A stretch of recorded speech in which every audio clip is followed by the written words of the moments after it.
In this video, we're going to go over all the modern Merfolk cards that you're going to want to have in your Merfolk Toolbox. Coming right up.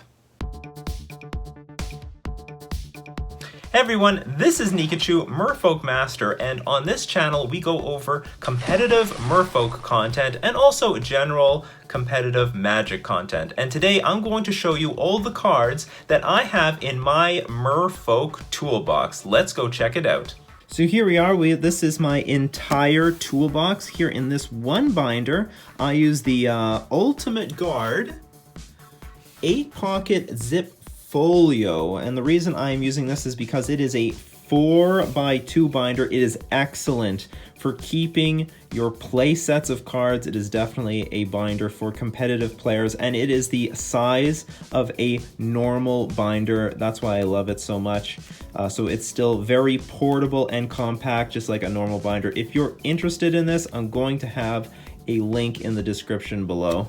So I'm going to go over all my cards and why you're going to want maybe some of these cards, what metagames that you might want to see these things in your deck. And it's not going to be an exhaustive list. If you want the entire list, go check out the description. I'm going to have the entire toolbox there. But from here on, we're going to go over the cards. So let's start with Smugglers Copter, an artifact that once you crew it for 1, it becomes a 3/3 flyer. Now this thing, yes, it loots. It's pretty good for that. However, it's pretty slow on the draw. I think this card is pretty good in matchups where there's a lot of sweepers, particularly things like Supreme Verdict or Anger of the Gods, because it has protection from sweepers. So if a sweeper ever happens, then you can get right back to business. I also think it is good in metagames that are not too fast. I think Smuggler's Copter on the draw is just way too slow, and in some situations on the play it's really slow. I mean, it's a fine card to be playing on turns 5, 6, and 7, but ideally this thing's really good if you can get it out early, get it out on turn 2, start swinging for damage, early, chip in early for damage, and loot away all bad cards, get all the good cards.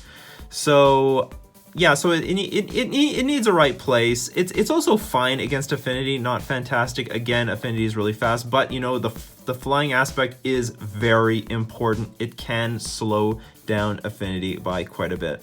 Chalice of the Void is a card that really needs the metagame to be in the right place in a large way. There needs to be a substantial number of decks. It doesn't need to be more than 50%, but the most popular decks, I think, need to have a lot of 1-mana spells, or in some cases 0-mana spells, because you can cast Chalice of the Void for 0. So things like it hoses Bogles. It's also very important that it's going to be very good against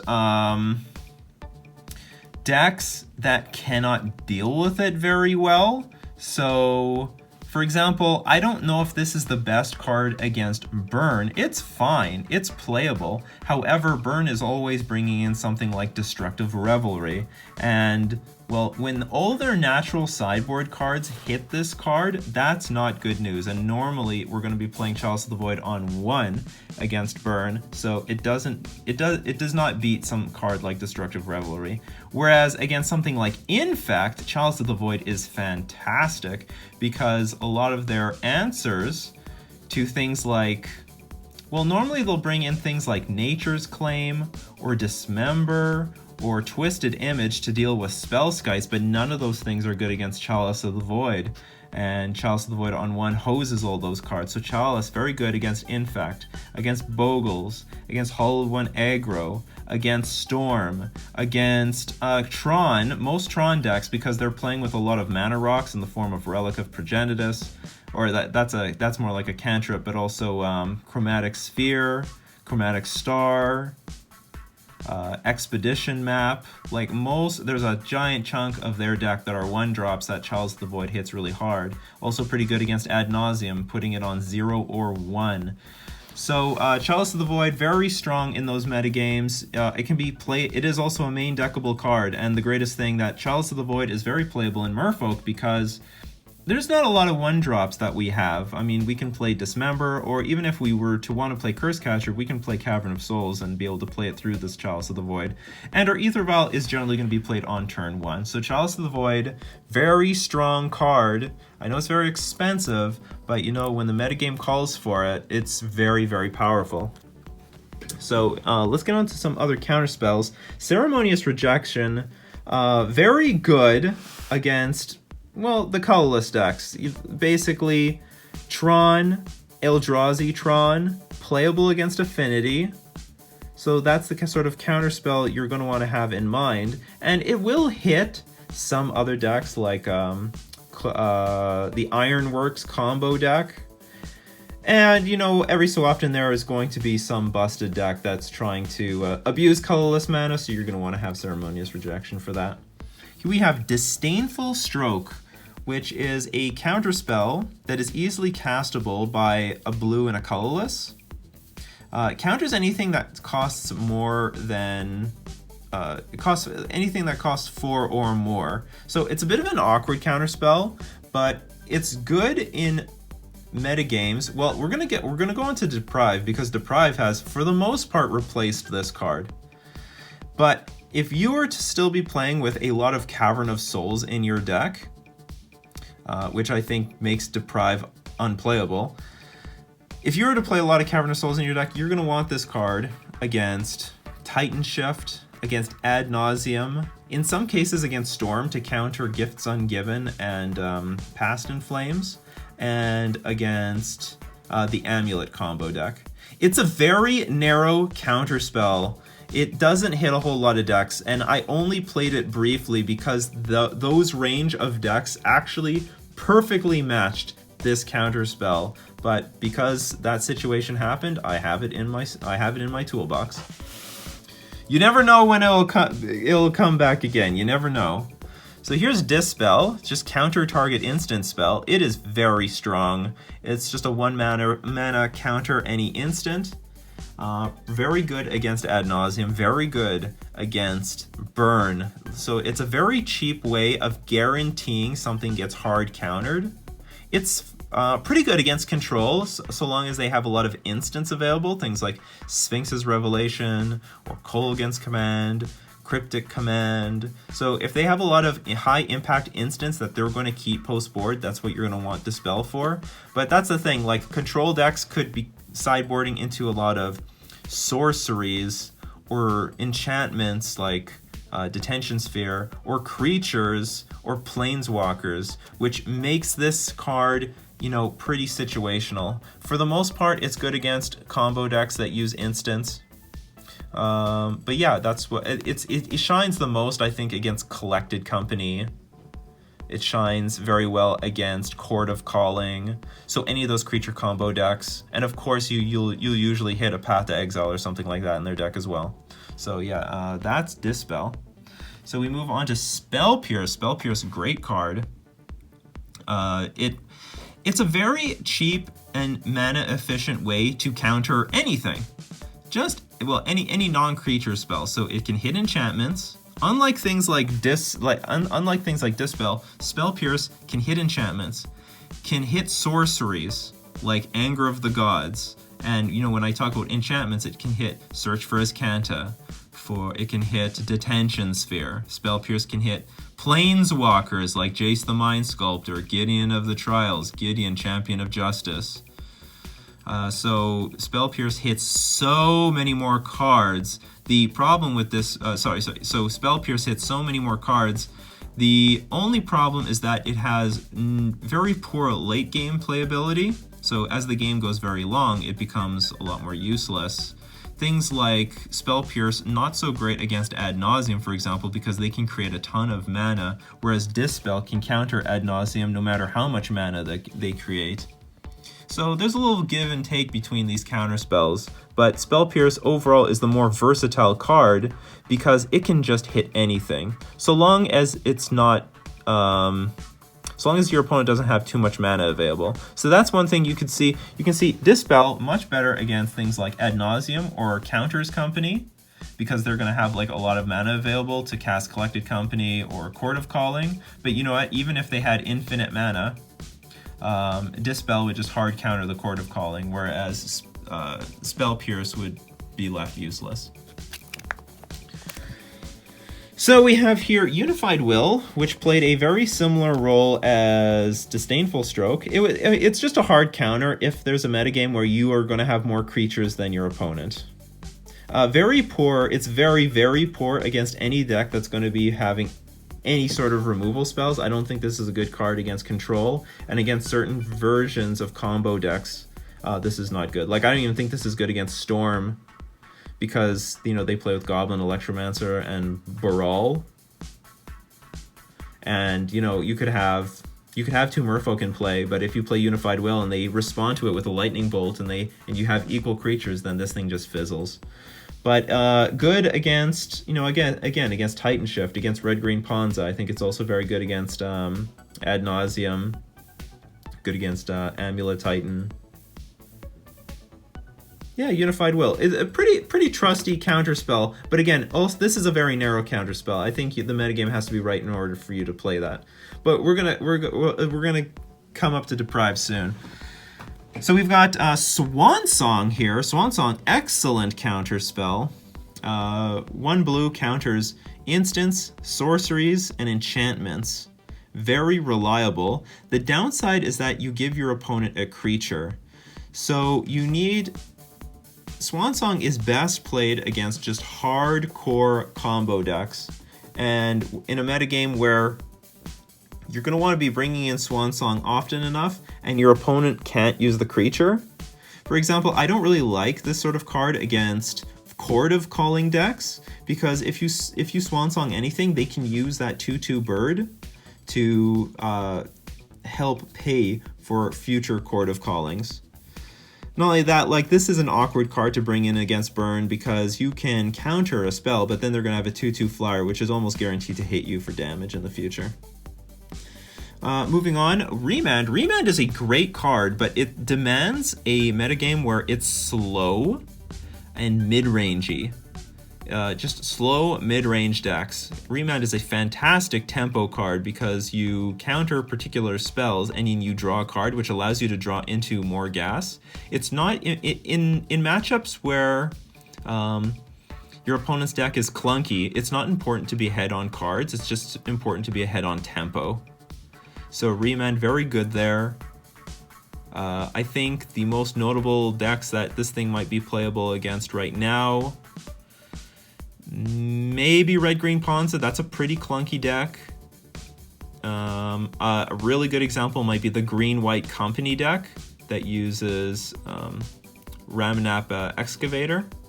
That's a very good example of a deck where Remand would be good. But there's just not enough decks in the metagame currently to make Remand very good. However, this is a card that, who knows, could come back in favor. I should have 4.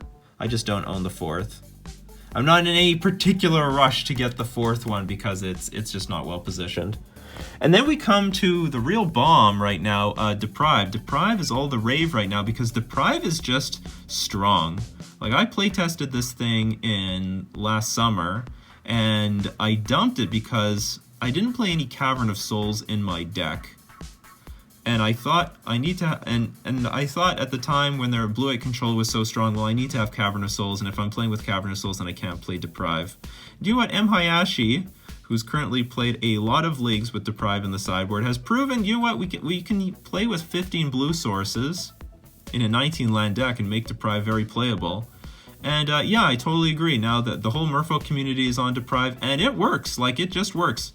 So the only downside is that it's going to be a little bit difficult to win a counter war with Deprive. Like, you're probably going to be able to just play Deprive and you may not have mana for another counter spell. But overall, I don't think that's going to be that big of a deal. It's just a reliable hard counter. I think this is the counter spell that we're going to want to be playing forward above cards like Unified Will, above cards like Disdainful Stroke. Like, this is the real thing that you want to have in your toolbox, I think, above those cards, because it counters everything. It's not situational. It counters It counters creatures, it counters enchantments, it counters artifacts, it counters everything. It counters planeswalkers, it counters instants. This is just an all-around, it's just basically counterspell. And it's not that big of a deal to return a land to your hand. Situationally, it actually can be good. For example, if a blue-white control player has a Spreading Seas on your Mutavault, you're going to want to play Deprive, return that land back to your hand, and then you can replay your Mutavault free of a Spreading Seas on it. So it has some upside. And for the most part, you're not depriving super early. You're going to be depriving on like turn 4, turn 5, turn 6, and by then, you know, returning a land to your hand is not going to be that much of a punishment. So Deprive, the real big addition to the Merfolk Toolbox, you're going to want to have 4 Deprives. You're definitely going to want to have 4 Deprives. Go get them. So moving along, we have Steel Sabotage. Honestly, this is a card I've never played with before, but I could see a world where we do want to play with it. It would have to be some world where not only Affinity is popular, but there is some other sort of artifact decks where we would want to counter things with Steel Sabotage, maybe like the Ironworks combo deck, in addition to Affinity, in addition to some other stuff. So I have 4 Steel Sabotages just in case. It's just choose one, counter target artifact spell, or return target artifact to its owner's hand. You know, maybe also in addition to this, Lantern Control, for example. So if there was a very heavy artifact metagame, I could definitely see this being in the sideboard. It's just that I've never come to that sort of metagame before. Then we've got Negate. Negate is just a very trusty counterspell.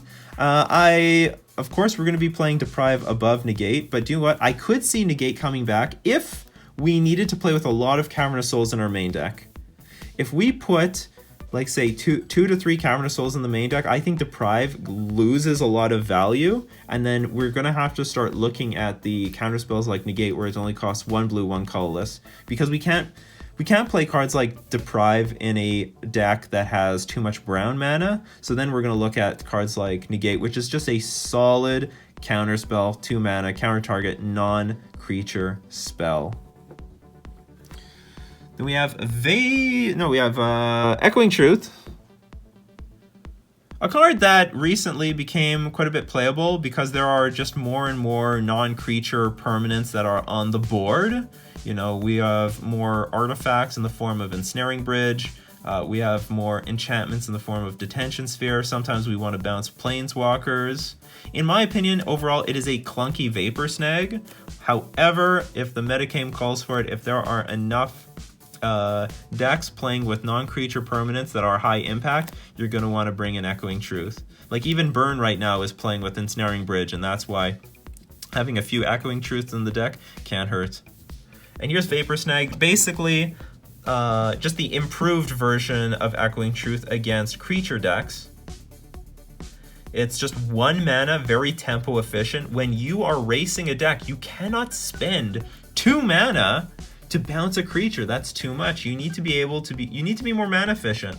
You need to be able to play a creature on turn 3 while holding up some sort of creature disruption. So you're going to want to play your Vapor Snags. Vapor Snag is just 1 blue, instant, return target creature to their owner's hand, and they lose 1 life.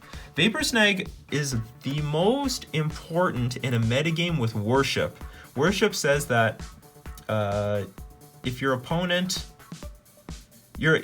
takes like any damage reduces their life total to 1, they can't go below 1. But that's only damage. Vapor Snag says that they lose life, so you can win the game by bouncing one of their creatures and then kill them.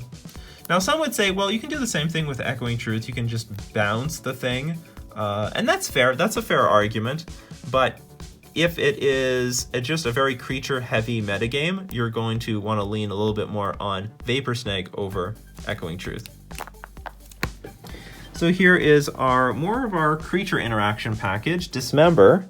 Dismember shines a lot against Mana Dork decks. Dismember shines a lot against mid-range decks. Does not shine very well against, well, I would say it also shines very well against creature combo decks. This is what you're going to want to use to disrupt creature combos. like Deceiver Exarch and Kiki Jiki, or Vizier of Remedies and Devoted Druid. Aside from that, it's very good against all mid-range decks because your opponent could end up spending something like 3 mana to cast something like Naya the Reliquary, and you just kill it for 1 mana with Dismember, getting a huge tempo advantage. It is quite a bit painful, so you wonder, why would I want to ever have 4?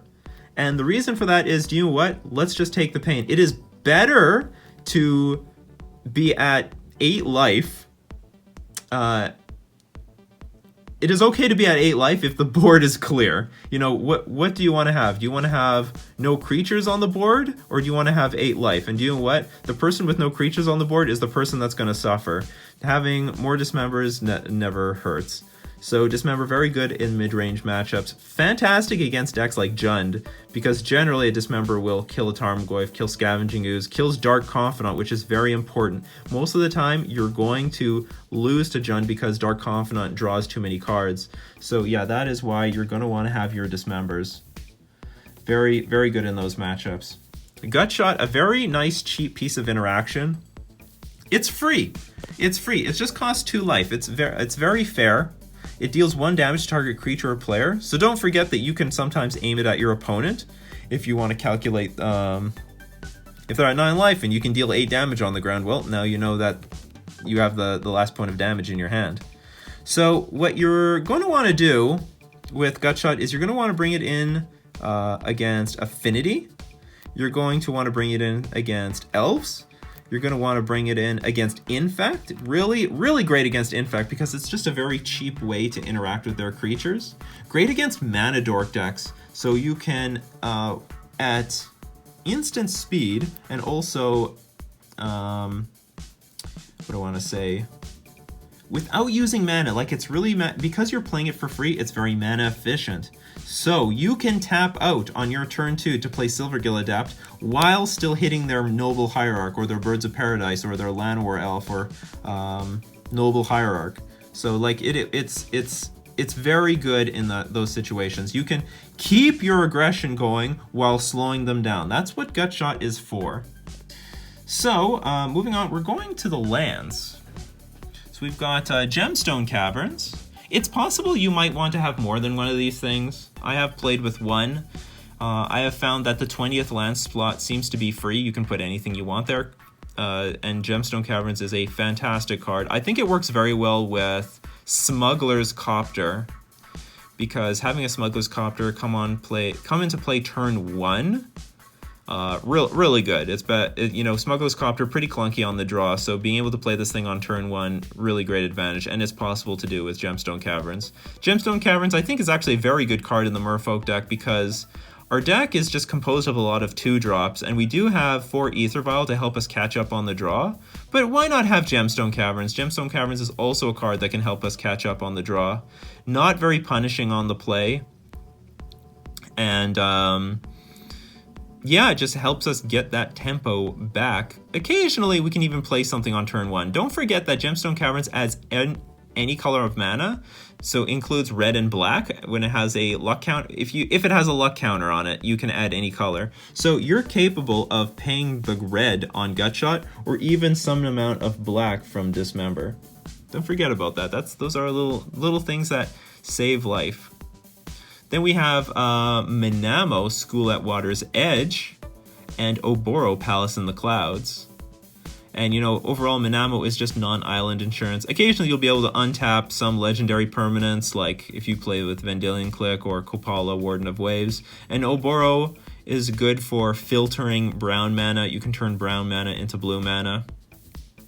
You can also return Oboro back to your hand to discard it to a discard outlet. If you're more interested in how these lands work, go check out my Utility Lands Primer, which will explain everything, all the uses and reasons why we play these lands in our deck.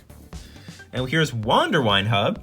Now, Wanderwine Hub is a card just want to protect you against choke, just protect you against boil, and protect you against Island Walk. So if Merfolk is very popular, you might want to jam some Wanderwine Hubs in your deck.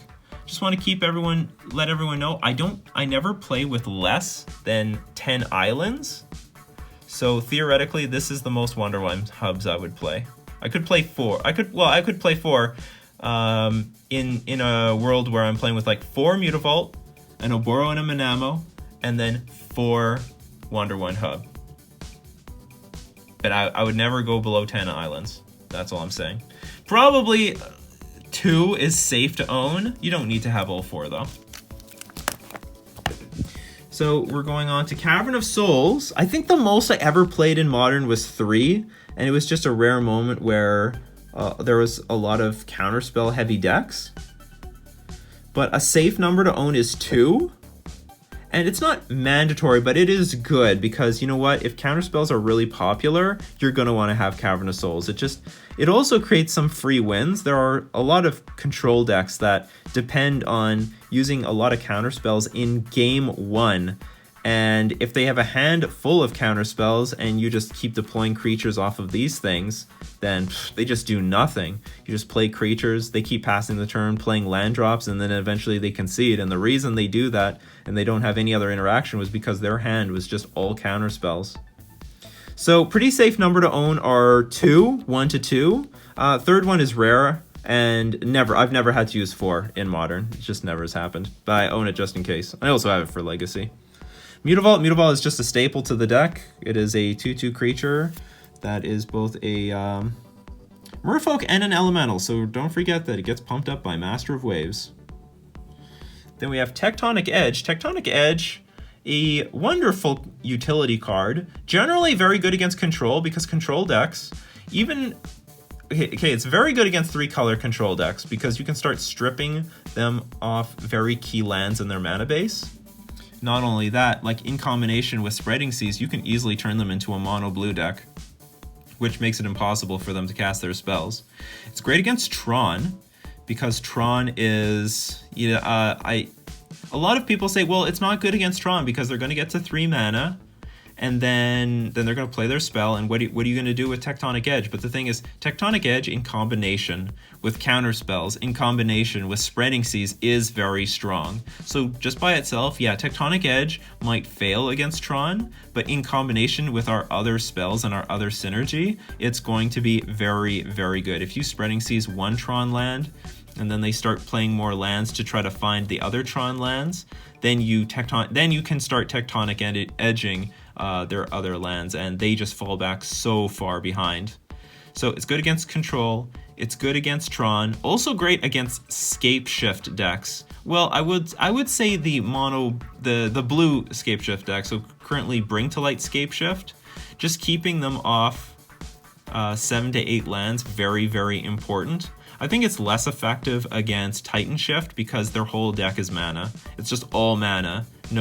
All their spells just create lands. Secure a Tribe Elder, Farseek, Explore, just cycles to find more lands. The deck is just almost entirely mana, so I think this card is just significantly less effective. And they also ramp. All their spells just ramp into more mana. Whereas against Scapeshift, they don't have a lot of ramping cards, and they're just much more vulnerable. And they're like a 3-color deck, so they're even more vulnerable to getting mana screwed in a way with Tectonic Edge.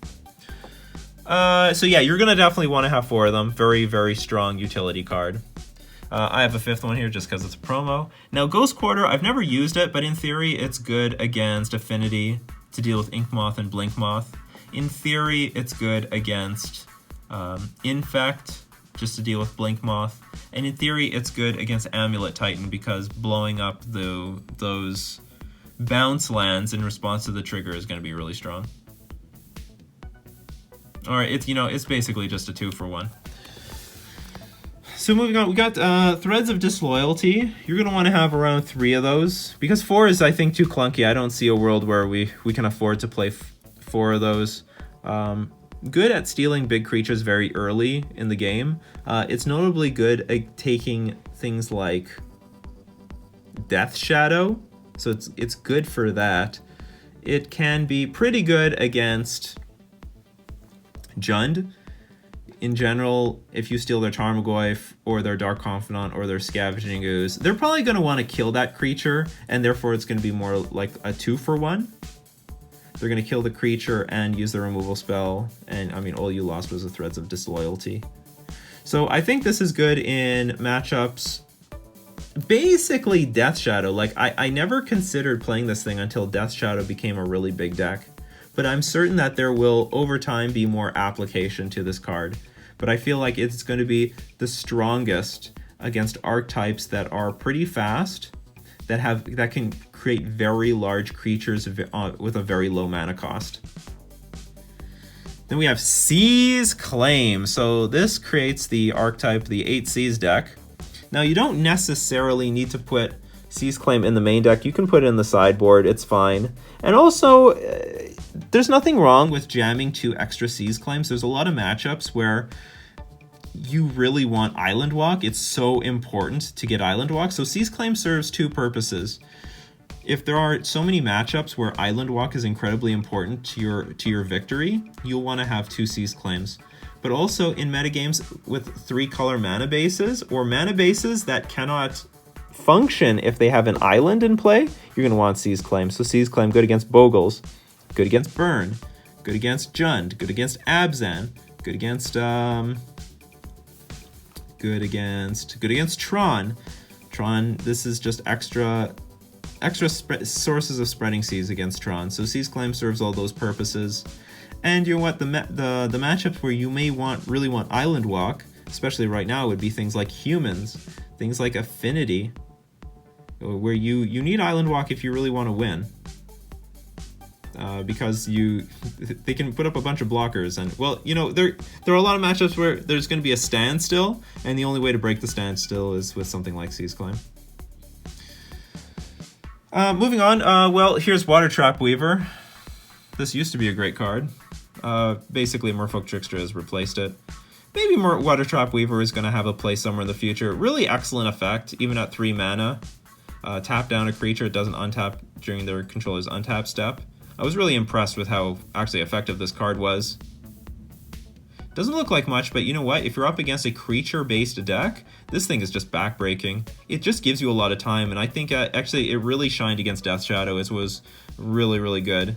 You can just tap down a Death Shadow and then just not worry about it for quite a while. And then if you played this thing at the end of their turn, oh, that was good. But at the moment, I don't think there's any room for Water Trap Weaver because we need to spend all that room on Merfolk Trickster. Hurkyl's Recall, really awkward card.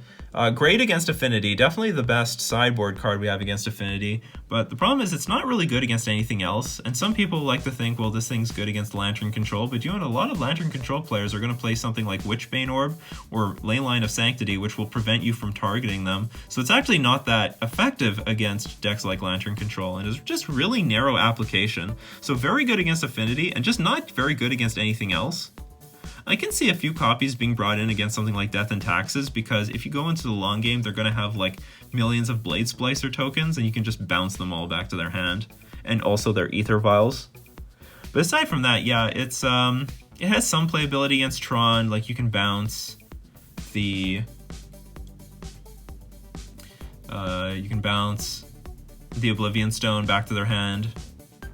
But you know what? Things like Echoing Truth can do that as well. So Hurkyl's Recall, very good. Like, if I knew the whole tournament was going to be full of Affinity, I would jam all 4 of these Hurkyl's Recalls in my sideboard.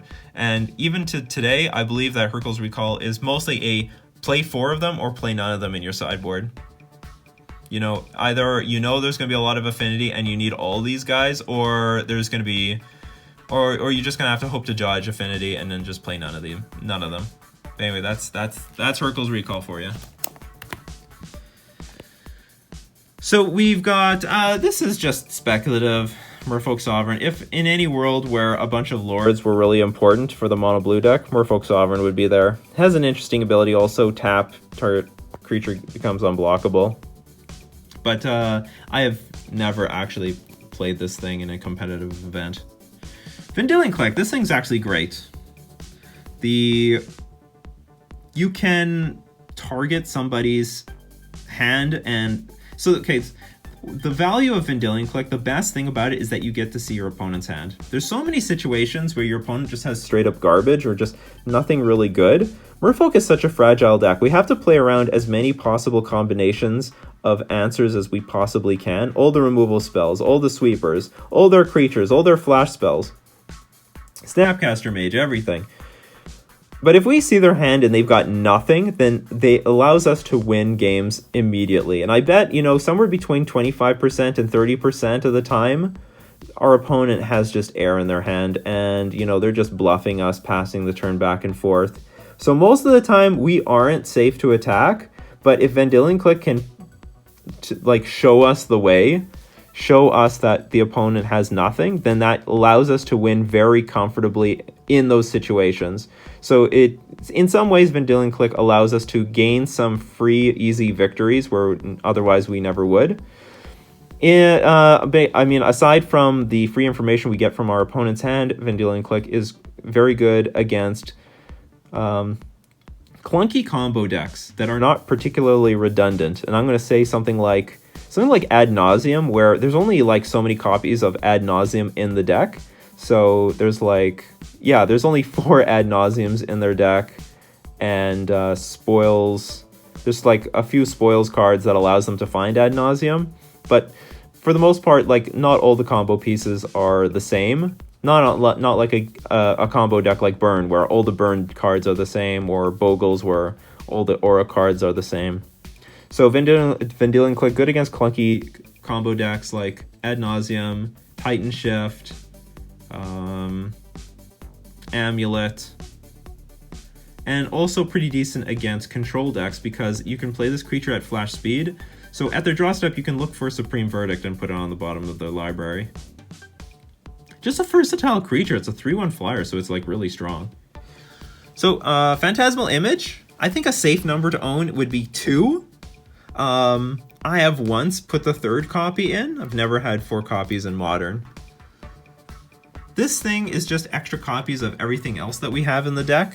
It's the main Phantasmal Image is pretty decent in Modern Merfolk, but the problem is it's only as strong as it's only strong if there are no dangerous instants in the metagame. So this thing sucks against Kolaghan's Command. This thing sucks against Electrolyze. This thing's pretty poor if there's quite a bit of control. This thing is poor if there's any creatures that can target it, like Izzet Staticaster. So if there's a large combination of those cards in the metagame, you cannot play this card. It is just a freebie for your opponent to kill. Like, this thing's terrible against Merfolk, Merrow Reejerey, Harbinger of the Tides, Merfolk Trickster, all kill it. So you have to make sure that the opponent can't target it. And so if you're in a metagame where that's true, then you could consider playing some, Phantasmal Images. It is a really powerful thing to play like Master of Waves at 4 mana and then vial in Phantasmal Image and copy Master of Waves. Really, really powerful interaction. And Phantasmal Image is just a very flexible card. It can turn into anything. It can turn anything of yours, turn anything of your opponent's. So it is very strong, but the problem is in Modern, I think it's just way too vulnerable. So you have to wait for the right opportunity, the right metagame where your opponents don't have any removal spells that can punish this thing.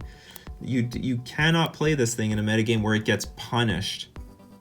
And that's the only problem with Phantasmal Image, that when Splinter Twin was really big, this thing was punished. When Jeskai came back and now Kolaghan's Command is so popular, this thing gets punished. Against attrition-heavy decks, I think this thing gets punished.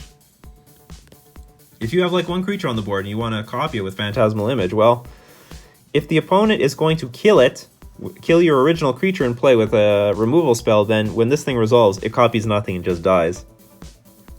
So it's vulnerable in that way. So anyway, that's Phantasmal Image. Merrow Reejerey, you're going to want 3 of these things in the situation where lords are very important and you're just trying to like race people with creatures. Or I think Merrow Reejerey is also very well positioned when Ratchet Bomb or Engineered Explosives are very popular, because it diversifies your the mana cost of your creatures. Being heavier on the mana cost will make you just less vulnerable to things like Ratchet Bomb and Engineered Explosives. Not to mention, Merrow Reejerey's effect is really powerful, so if there is very few removal spells in the format, this thing is really strong. Yeah, Merrow Reejerey, pretty, generally, you know, a staple. You're definitely going to want to have 2. 3 is pretty safe. Sometimes, you know, you may or may not have the 4th one. But you definitely have to have at least 2. It's been a staple in Merfolk basically for forever to have these Merrow Reejereys. Merrow Reejerey. The only problem with Merrow Reejerey is that it's 3 mana. It's a bit clunky, so it's very disappointing to tap out for this thing at 3 mana and then it just gets killed. But aside from that, like, it can sometimes have those explosive hands. That generally doesn't happen. The most you get out of Merrow Reejerey is you, in the late game, you cast this thing and your opponent has run out of removal. But that's fine because you can start casting creatures and then tap down their blockers so that you can get in damage. So that's what Merrow Reejerey is for. So going on, we got 3 Kira Great Glassspinner. I think I really like this card to defend your creatures against removal spells when games are going long. This is going to happen against Jund. This is going to happen against Abzan. It's going to happen against a lot of control decks. I particularly like it against Blue Moon decks or any sort of Izzet deck. Just any blue-red deck in general. Because you can commit as many creatures as you want to the board because you can still counter their sweepers like Anger of the Gods. You don't have to worry about things like Supreme Verdict. So it's just a very good creature to defend all your creatures very late in the game. And I am definitely a huge fan of Kira Great Glassspinner. I don't see any purpose in having the 4th one, but 3 I think are fine. You may think like 3 looks like a lot, but you know what? 2 are very easy to own. And then in a metagame where there's just tons of removal spells, you're going to want to have the 3rd one. Don't worry about it. It's but two are mandatory. 3rd is just, you know, metagame dependent. Unless we have a Kopala. I only have 1 on me, but you definitely can have up to 3, just like you see in these Kiras. The upside to Kopala is that it's way better against Eldrazi-tron, or just basically walking Ballista decks. Kopala also gets the benefit of being a Merfolk, so it gets buffed up by Merrow Reejerey, and also triggers Merrow Reejerey, whereas Kira does not. Also, if your deck has a lot of Cavern of Souls in it, you can cast Kopala, but you can't cast Kira. So you see that there are some differences between the 2 cards. The advantage is Kira is very good going very late into the game, whereas Kopala is not. The later you go into the game, the more useless Kopala gets. So Kopala is going to be very good in metagames where the games go very short, as opposed to go very long. That's going to be the strength of Kopala. But Kopala is just as playable, is just as good, it's just situationally different than Kira. And you know what? If you wanted to play any combination of these guys, go for it. There's nothing wrong with that. You know, you want to play 2 Kira, 1 Kopala? Great. You want to play 2 Kopala, 1 Kira? Great, go for it. So here's Harbinger of the Tides, and this is definitely a 4 of in your toolbox because pretty often you're going to have anywhere between 3 and 4 in your deck. Definitely the best thing that you can have on the draw to help us catch up. Merfolk is a pretty clunky deck, so Harbinger of the Tides helps a lot in that manner. Also, because it can be cast for flash speed, it's pretty good against control as well, so you can play it at end of turn. Good at bouncing mana dorks, slowing people down. I mean, a huge tempo swing if you can bounce a creature that costs, you know, anything 3 converted mana cost or higher. Really strong there. Tidebinder Mage, very similar to Harbinger of the Tides, except that it's not restricted by the creature needing to be tapped. This can be it just automatically taps and locks down anything that's red or green, so very good against mana dorks again, great against burn, okay against Primeval Titan, usually just buys you a turn or so. Very good again, but overall very good against any creatures that are red or green and you automatically tap them. I mean, really good against burn. So the benefit to Tidebinder Mage, not situational like Harbinger of the Tides is, but on the other hand, Harbinger hits everything. Very good against Eldrazi-tron, you know, Death and Taxes, where Tidebinder Mage is just a grizzly bear against 3/5 of the color pie. Merfolk Trickster, this is a 4 of now. I mean, this is just a bananas card. There's just so much to say about it.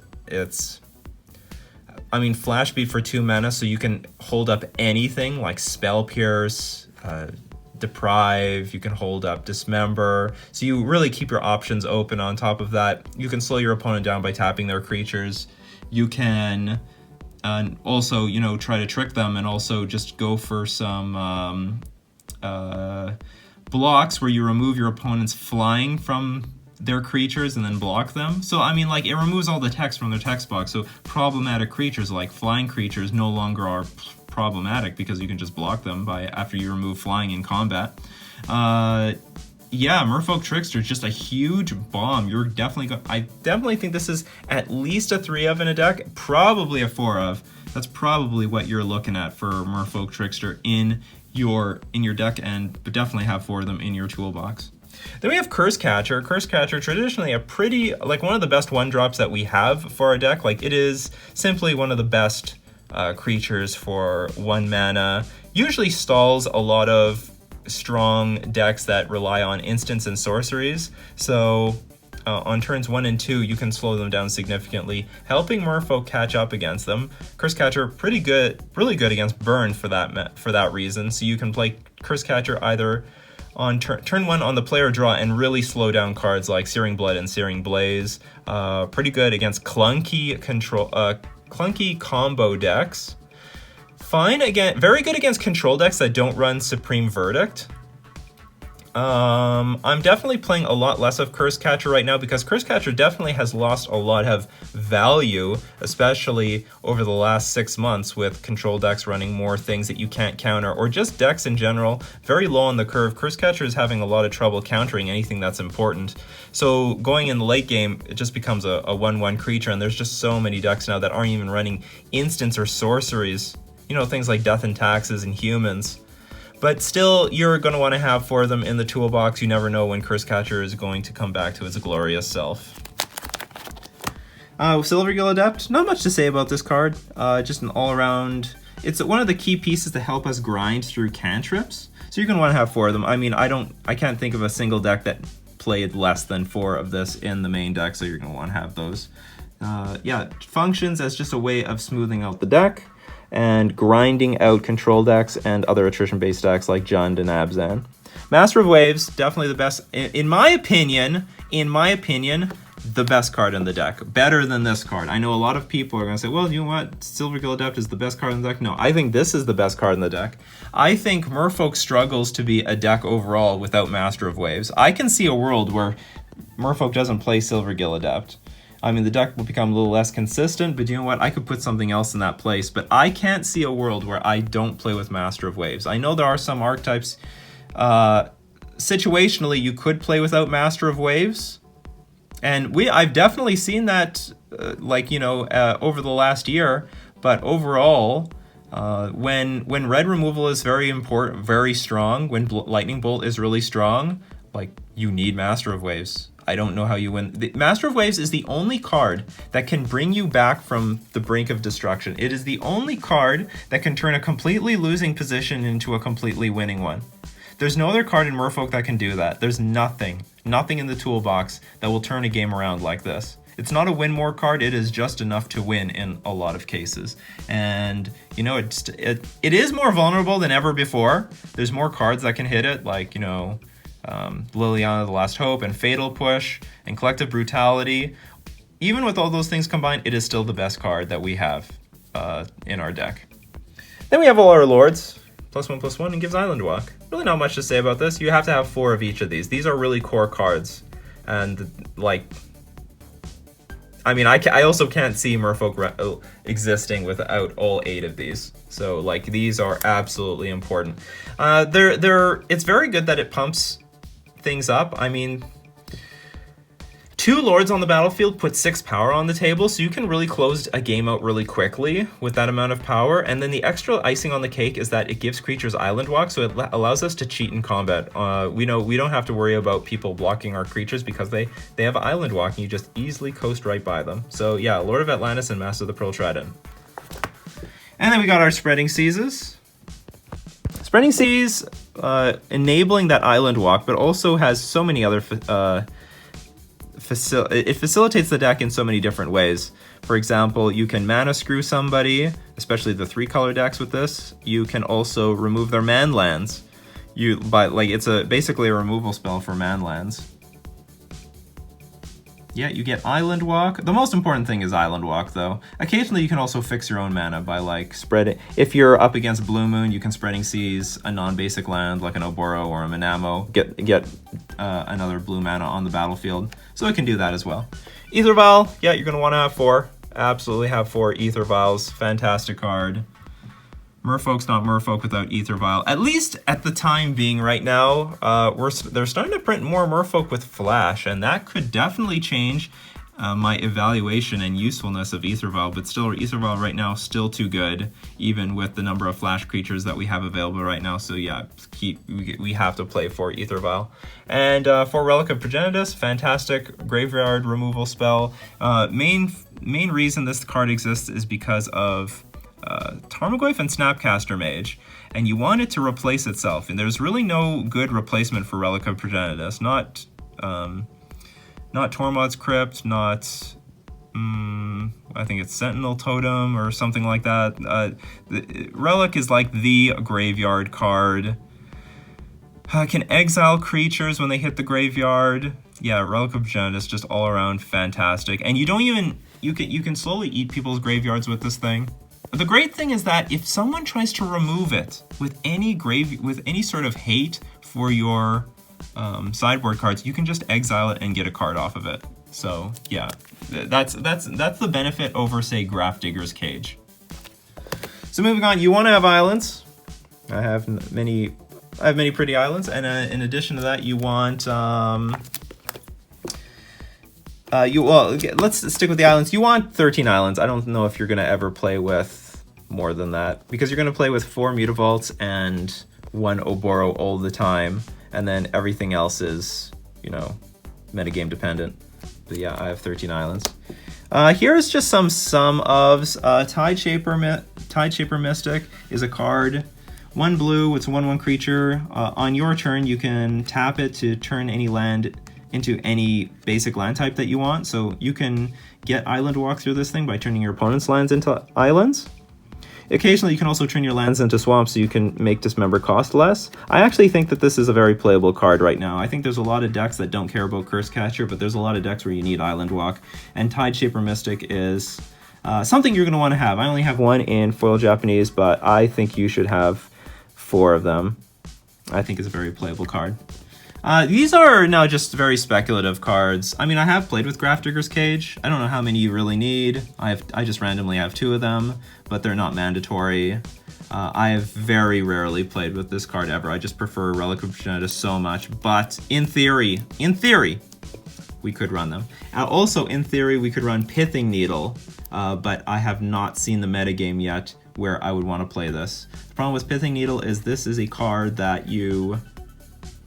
Like, let's say you name a Planeswalker, then you either have to guess it preemptively, or you have to let them play the Planeswalker and get value out of it. So Pithing Needle, not something I'm really interested in. And Thassa is a card, you know, I really like it, but it's just she's really slow. She's incredibly slow, and you know what? If she gets turned into a creature, she'll just get exiled by Path to Exile, so there's problems there. So these are, you know, these are things you don't need to have. I mean, I have them here. They're in my toolbox, but they are not proven cards. And you could say the same thing about Tideshaper Mystic. That's not a proven card yet. This is just theoretically very good. Coralhelm Commanders. I know M. Hayashi has is doing very well with Coralhelm Commander, and certainly when I play tested it, it was a lot better than I thought it was.